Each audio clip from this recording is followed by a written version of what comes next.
이제 그 근본 속에 들어있는 악이 드러나기 시작했습니다. 그 악의 모습이 우선은 자기의 생일을 저주하고 자기의 낳은 부모를 원망하는 모습으로 나옵니다. 하나님까지 이제 화살을 자기 의 속에서 하나님한테도 화살을 쏘아대는 모습을 볼 수가 있습니다. 하나님이 얼마나 지독하신 하나님인지 꿈속에까지 찾아와가지고 그 잠깐 자는 잠도 못 자게 하고 꿈으로 나를 놀래키고 나를 두렵게 한다. 하나님을 원망하는 그런 모습을 볼 수가 있습니다. 근데 욥은 착하고 의로웠지만 시험이 왜 왔는지를 지금 이해를 못하는 거잖아요. 왜 자기가 연단을 받는지 그걸 이해하지 못하기 때문에 하나님을 원망한 것입니다. 그래서 지금부터는 어떻게 하나님께서 욥의 무지함을 깨우쳐 주시고 욥이 악하다고 하는 것을 깨우쳐 주시는지 깨닫게 하시는 하나님에 대해서 욥기를 중심으로 말씀을 드리겠습니다. 욥과 아브라함을 좀 비교해 볼 필요가 있을 것 같습니다. 아브라함은 이제 믿음의 5단계에서 설명을 드릴 텐데요.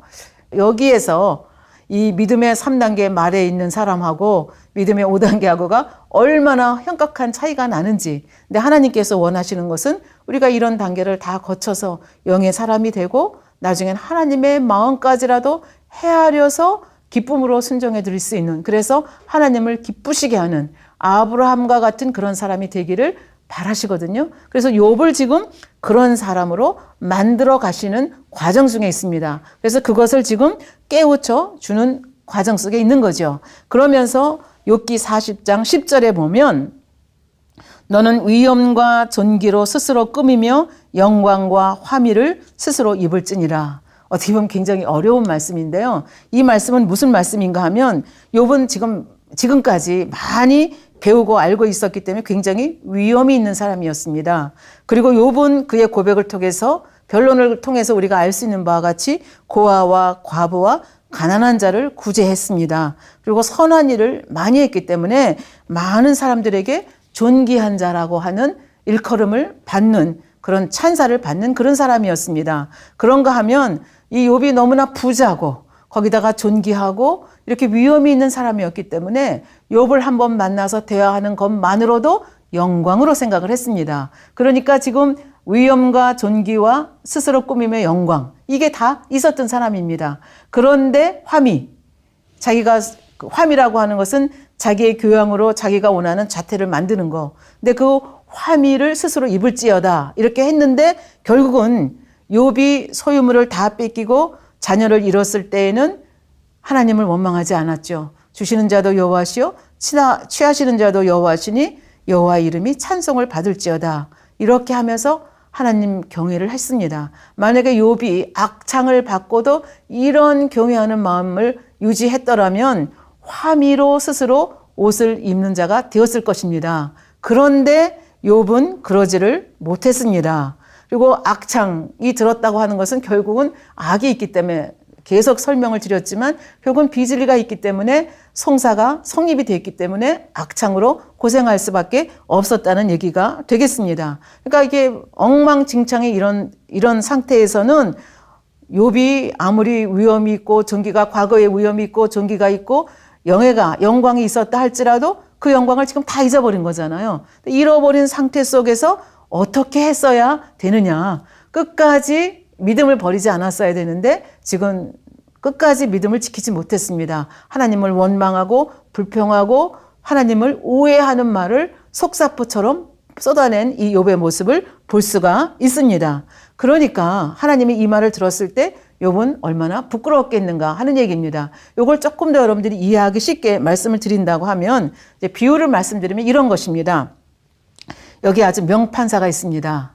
판결을 잘해서 사람들에게 위엄이 있고 존귀가 있고 영광을 받는 그런 판사분이 계셨습니다. 그런데 이 판사가 어찌어찌 하다가 불법을 행해서 죄인이 되어서 감옥에 갇히는 신세가 됐습니다. 그래서 재판장 앞에 섰을 때 이 판사가 어떻게 행동했느냐는 겁니다. 그래서 이 욥을 이 판사에 비하면 지금 욥은 어떻게 한 거예요? 제가 이렇게 지난날 잘못했습니다. 제가 이런 범죄했습니다. 저를 용서해 주십시오. 이런 게 아니라 무슨 얘기 하는 거예요? 자기의 화려했던 과거를 자랑하는 겁니다. 나는 이렇게 명판결을 했고, 이렇게 사람들이 나를 존경했고, 나는 이런 영광을 받았고, 계속 과거에 대한 자랑만 하는 겁니다. 그러니까 이 과거에 대한 자랑하는 것이 힘이 없는 거예요. 오히려 어떻게 했어야 됐습니까? 자기가 죄인임을 인정하고 하나님 앞에 무릎을 꿇었으면 되는데 지금 그게 안 되고 계속 나는 의롭다 생각하고 화려했던 과거만 들추기면서 하나님이 오히려 불의하다 하는 이 모습을 이 질문을 통해서 자기 모습을 볼 수 있도록 이렇게 깨우쳐 주시는 모습을 볼 수가 있습니다. 11절 14절에 보겠습니다. 너희 넘치는 노를 쏟아서 교만한 자를 발견하여 낱낱이 낮추되 곧 모든 교만한 자를 발견하여 낮추며 악인을 그 처소에서 밟아서 그들을 함께 진토에 묻고 그 얼굴을 싸서 어둑한 곳에 둘지니라. 그리하면 내 오른손이 너를 구원할 수 있다고 내가 인정하리라. 이게 무슨 말씀인가 하면요. 욥이 지금 악창을 받잖아요. 그래서 이게 고통받고 있는 이 상황 속에서 욥은 까닭 없이 하나님의 자기의 이런 고통을 준다고 생각하고 계속 악을 바라잖아요. 친구들이 왔을 때도 친구들과 변론하는 과정 속에서도 뭐라 그래요? 나는 이렇게 옳은데 하나님께서 까닭 없이 나를 이렇게 불의하게 공평하지 않게 대접한다. 이렇게 얘기했을 때 네 친구들이 내가 하는 그 말에 설득이 되었느냐 하는 얘기입니다. 그래서 여기 보면 교만한 자를 발견하여 낮추며 악인을 그 처소에서 밟아서 그들과 함께 진토에 묻고, 그러니까 그들이 네가 하는 말이 맞아, 우리가 잘못했어, 그리고 그들이 너희 앞에 무릎을 꿇었느냐, 그렇다면 네가 한 말이 옳다고 인정을 하겠는데 그렇지 않지 않았느냐, 이렇게 질문을 하시는 것입니다. 이 친구들의 반응은 어떠했습니까? 욥이 이렇게 나는 잘났다, 나는 의롭다, 너희들은 의롭지 않다, 하나님도 의롭지 않다, 하나님도 불의하시다, 까닭 없이 내가 이런 일을 당한다, 이렇게 고백을 했을 때 그 욥의 친구들은 어떻게 얘기를 했습니까? 같이 변론했죠. 하다가 나중에는 욥을 당할 수가 없었습니다. 그러니까 결국은 잠잠해졌거든요. 잠잠해졌는데 욥이 하는 말이 옳았기 때문에 설득당해서 이렇게 잠잠해진 것이 아니라 말해봤자 입만 아프다. 욥 쟤는 이제 어떻게 할 수가 없는 애야. 그러니까 설득돼서가 아니라 그냥 이제 어찌할 수 없는 상황에서 그냥 포기 상태에서 잠잠한 거죠. 그랬더니 젊은 사람 엘리후가 나타나서 어떻게 해요? 욥을 무식한 사람이라고 하면서 저주까지 쏟아붓히는 것을 볼 수가 있습니다. 그러니까 아무도 설득된 사람이 없는 거예요. 그렇다고 하면 내 오른손이 너를 구원할 수 있다고 내가 인정하리라. 근데 그렇지 않지 않냐. 그러니까 내가 말한 거 그게 다 사실이 아니지 않느냐 하고 말씀하시는 것. 그러니까 욥을 책망하면서 무엇이 잘못되는지를 깨우쳐 주시는 모습을 볼 수가 있습니다. 그래서 여기서 우리가 깨우칠 것이 있습니다. 욥은 지금 자기 자신을 못 보는 겁니다. 이렇게 내가 자녀를 잃고 재산을 잃고 악창에 있는 것이 누구 때문이 아니고 나 때문이다. 내 탓이다. 내 탓으로 돌리면 나를 성찰하게 됩니다. 아버지, 제가 무엇이 잘못됐습니까? 하고 나를 발견하기 위해서 아버지 앞에 기도하고 내 모습을 돌아볼 텐데 지금 내 탓이 아니고 누구 탓이에요? 하나님 탓이고 다 이게 친구들이 알지도 못하면서 이렇게 한다. 내 탓이 아니라고 생각하기 때문에 욥은 지금 해결할 길을 찾지 못하는 겁니다. 그러니까 아버지 하나님께서 지금 그것을 깨우쳐 주시는 거죠. 이제 다음 시간에 다윗에 대해서 얘기할 텐데 다윗하고는 정반대의 그 연단을 당할 때 정반대의 모습인 것을 볼 수가 있습니다. 그러니까 이렇게 하나님께서 하나하나 깨우쳐 주실 때 이제 욥은 깨우침을 받게 되는 거죠. 그래서 욥이 회개를 하게 됩니다. 욥기 42장 1절부터 3절에 보면 욥이 여호와께 대답하여 가로되 주께서는 무소불능하시오며 무슨 경영이든지 못 이루실 것이 없는 줄 아오니 무지한 말로 이치를 가리우는 자가 누구리니까? 바로 접니다. 제가 아무것도 모르면서 이렇게 무식하게 아버지 앞에 대들었습니다. 내가 스스로 깨달을 수 없는 말을 하였고 스스로 알 수 없고 헤아리기 어려운 말을 하였나이다. 이렇게 고백하는 모습을 볼 수가 있습니다. 지금까지 하나님이 왜 그렇게 하셨을까? 하나님의 뜻을 찾기 위해서 공부한 것이 아니라 하나님 앞에 감정을 내고 비난하고 원망하고 불평하고 이런 모습을 지금까지 보여온 것을 알 수가 있습니다.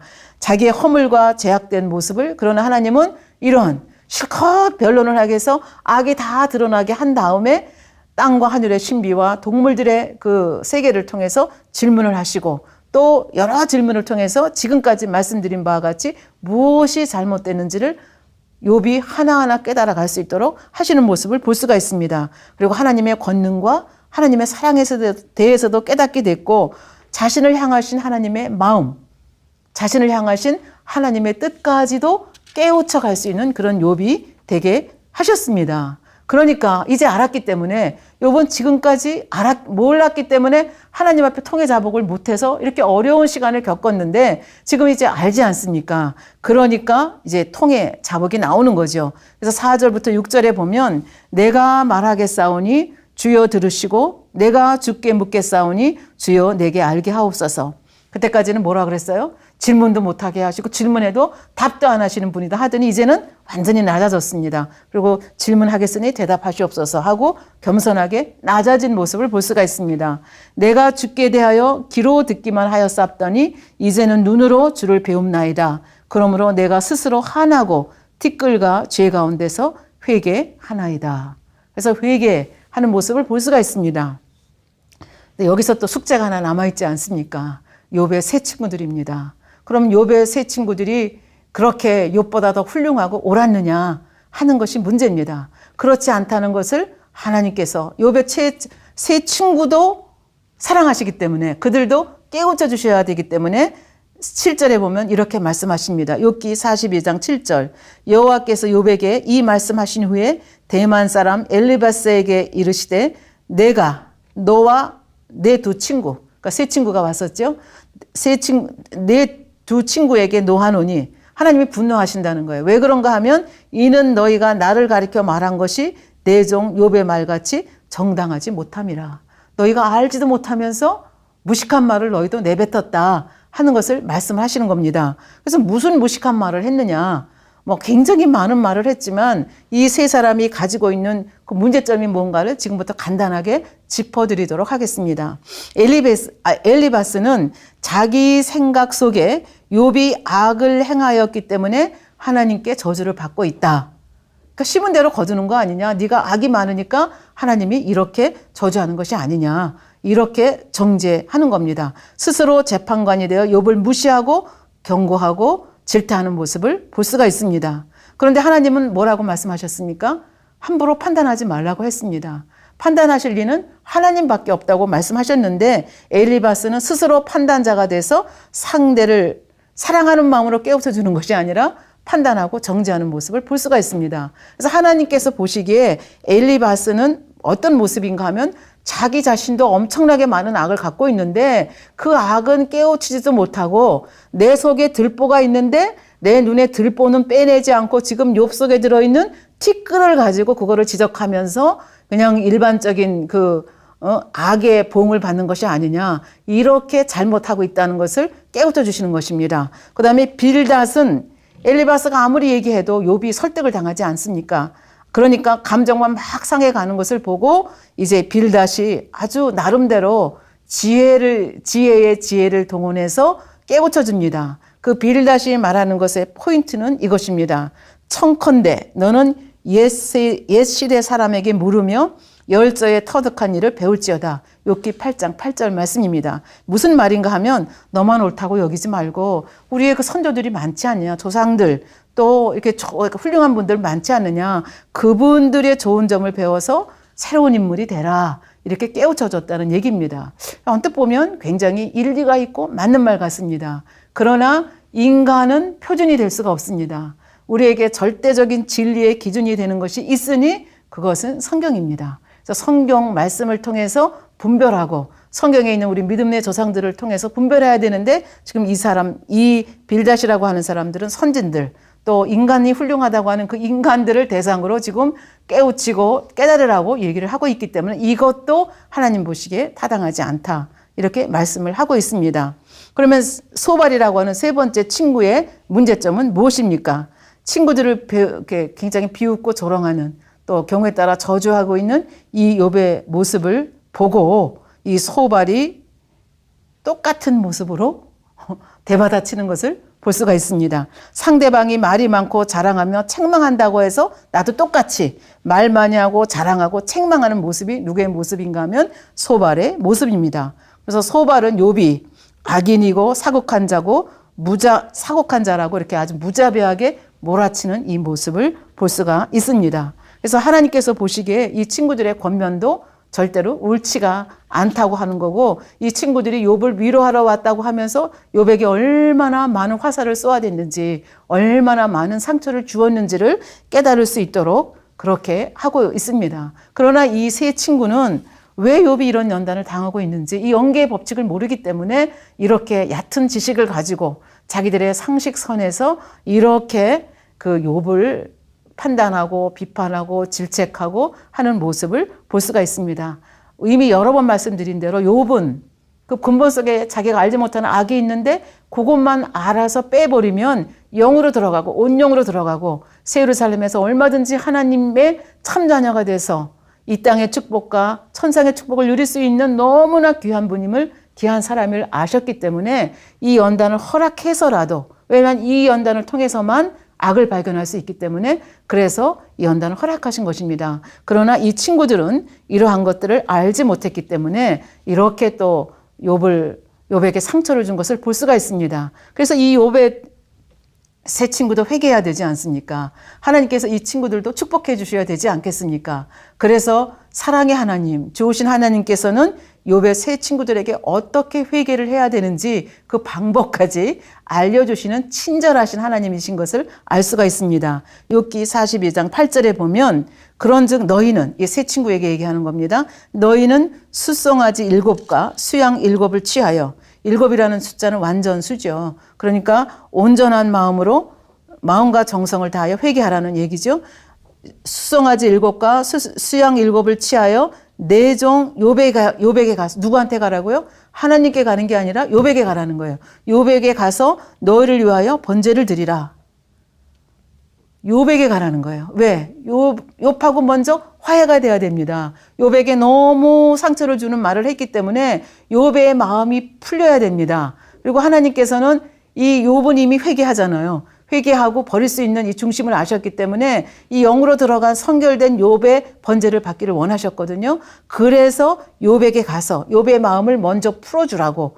우리 인간이 잘못했을 때도 마찬가지잖아요. 하나님 앞에 회개하기 전에 먼저 뭐 하라 그랬어요? 내 형제와 잘못된 것이 있으면 먼저 형제한테 가서 예물을 제단에 두고 형제하고 가서 먼저 화해를 하라고 말씀하셨습니다. 똑같은 원리가 여기에도 적용이 된다고 볼 수가 있겠죠. 그래서 내 종 욥에게 가서 너희를 위하여 번제를 드리라.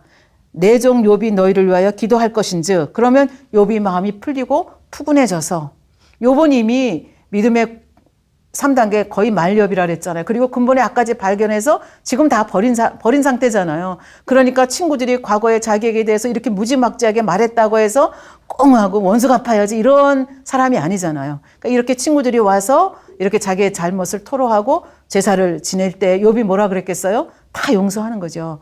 넓은 마음으로 이들을 품습니다. 그래서 욥이 너희를 위하여 기도할 것인즉 중보 기도를 하는 겁니다. 하나님 앞에 친구들을 대신해서 친구들을 용서해달라고 하나님 앞에 구하는 거죠. 내가 그를 기쁘게 받으리니 너희의 우매한 대로 너희에게 갚지 아니하리라. 이는 너희가 나를 가리켜 말한 것이 내 종 욥의 말같이 정당하지 못함이라. 이렇게 어떻게 풀어야 될 것을 말씀해 주시니까 이 세 친구들이 하나님께서 말씀하신 대로 순종합니다. 그래서 9절에 보면 이에 대만 사람 엘리바스와 수아 사람 빌닷과 나아만 사람 소발이 가서 여호와께서 자기에게 명하신 대로 하니라. 그대로 가서 번제 드리고 화해하고 이런 모습으로 이렇게 나오는 것을 볼 수가 있습니다. 여호와께서 욥을 기쁘게 받으셨더라. 욥이 그 벗들을 위해 빌매. 아까도 말씀드렸지만 복수하고자 하는 마음, 꽁하는 마음이 아니고 자기 친구들이 자기를 정말 까닭없이 너무 괴롭게 했지만 그럼에도 불구하고 자기도 사실은 악을 쏟아냈잖아요. 그러니까 그 친구들을 품고 용서하고 다 품어 안았을 때 벗들을 위하여 빌매. 이게 조건입니다. 하나님은 사랑과 공의 하나님입니다. 여호와께서 욥의 공경을 돌이키시고, 욥의 공경을 돌이키셨다는 것은 무엇입니까? 악창을 순간에 깨끗하게 치료해 주셨다는 얘기입니다. 아버지 하나님 바로 이거를 바라신 거죠. 그러니까 이 근본의 악을 다 버렸잖아요. 아까 얘기했잖아요. 다 버렸고 지금 어떤 마음까지 원하는 거예요? 자기를 그렇게 헤아려 했던, 그렇게 무지막지하게 대했던 친구들까지 다 용서해주고 그들을 위해서 흉보할 수 있는 이런 사람이 되기를 원하신 거죠. 그래서 벗들을 위하여 빌매 여호와께서 욥의 공경을 돌이키시고 깨끗하게 치료하게 해주시고 욥에게 그 전 소유보다 갑절이나 주신지라. 이에 그의 모든 형제와 자매와 및 전에 알던 자들이 다 와서 그 집에서 그와 함께 식물을 먹고 다 와서 어떻게 해요? 다 등 돌렸던 사람이 다 와가지고 아이고 자네 수고했네 그러면서 선물까지 가지고 와서 화해하는 그런 모습을 볼 수가 있습니다. 그래서 이렇게 해서 욥이 근본의 악을 버리고 회개하고 이렇게 넓은 마음으로 됐을 때 하나님께서 어떻게 축복하셨는지 하는 것이 10절부터 16절에 나오는 것을 볼 수 있습니다. 하나님은 이런 축복을 주기 원하셔서 욥에게 연단을 허락하신 것입니다. 이런 축복은 하나님이 마음대로 아무나 아무에게나 아무 때나 주는 것이 아닙니다. 사랑과 공의의 법칙에 맞아야 주는 것입니다. 근데 욥은 이런 연단을 통해서 죄를 피 흘리기까지 싸워버리는 이런 연단을 통해서 근본의 악가지를 깨달았고 그것을 회개하여 버렸습니다. 그래서 영으로 들어왔습니다. 그랬기 때문에 하나님께서 10절에 보니까 그전 소유보다 갑절이나 주셨다. 양이 7,000마리였는데 1,400마리, 소가 1,000마리였는데 2,000마리. 그러니까 종양에서 가장 큰 부자였는데 그거의 부자입니다. 그러니까 이거는 뭐 빌 게이츠가 부자인데 지금 가지고 있는 액수의 2배 받은 거. 그러니까 이건 어떻게 쉴 수가 없을 만큼 부자가 됐다는 얘기입니까? 그러니까 이 땅에서도 재산의 축복을 받았습니다. 그런가 하면 여기 자녀의 축복을 자녀가 다 죽었지 않았습니까? 그런데 12절에 보니까 욥의 모년의 복을 주사 처음 복보다 더하게 하시니 그가 양 1만 4천과 약대 6천과 소 1,000결이와 암나귀 1,000을 주었고 13절에 또 아들 7과 딸 3을 낳았으며 욥의 나이가 꽤 들었는데 이 모든 이 연단이 다 끝나고 난 다음에 새롭게 시작한 거잖아요. 악창에서 깨끗하게 치료되고 하나님이 치료해 주셨잖아요. 그리고 무슨 일이 일어났어요? 회춘된 겁니다. 이 회춘은 온영의 단계에 들어가면 회춘이 되거든요. 온영은 앞으로 배우겠지만 믿음의 5단계 들어간 것을 온영에 들어갔다 얘기를 하거든요. 온영에 들어가면 회춘이 됩니다. 회춘된 증거가 뭐예요? 자녀를 10명이나 또 낳은 겁니다. 아들 7, 딸 3인데 그 딸들이 얼마나 아름다웠는지 이 딸처럼 전국 중에 욥의 딸들처럼 아리따운 여자가 없더라 이렇게 얘기합니다. 그리고 오래오래 살았습니다. 얼만큼 오래 살았느냐? 아들과 손자 4대, 아들, 손자, 증손, 고손 이렇게 4대를 보면서 살았다는 것입니다. 그러니까 이 땅에서 누릴 수 있는 온갖 축복을 다 누렸습니다. 그러나 이것으로 끝나는 것이 아님을 저희는 압니다. 이렇게 온영에 들어간 사람은 앞으로 공부하시겠지만 새 예루살렘에 들어갑니다. 새 예루살렘에 들어가면 욥을 만나서 여러 가지 우리가 물어볼 수 있지 않겠습니까? 하나님께서는 바로 욥을 새 예루살렘에 드리기를 원하셔서 어떻게 보면 굉장히 험악한 것 같은 이러한 연단, 죄를 피 흘리기까지 싸워버려야 하는 이런 엄청난 연단을 허락하신 것을 볼 수가 있겠습니다. 예, 그래서 이번 시간에는 이 선결과 연단, 선결되기 전에 그 연단에 대해서 말씀을 드리는데 욥이라고 하는 한 인간을 가지고 성경에 나와 있는 욥기를 중심으로 해서 왜 하나님이 욥을 연단했고 또 어떻게 해서 근본의 악을 발견할 수 있었고 근본의 악을 발견해서 버렸을 때 하나님께서 어떻게 축복해 주셨는지. 그래서 연단이라고 하는 것은 결과적으로 결론만 얘기한다면 연단은 축복이다. 이렇게 말씀드릴 수가 있다는 얘기를 하겠습니다. 예, 다음 시간에는 이어서 다윗의 연단에 대해서 설명을 하고 믿음의 3단계에 대한 마무리를 하도록 하겠습니다. 감사드립니다.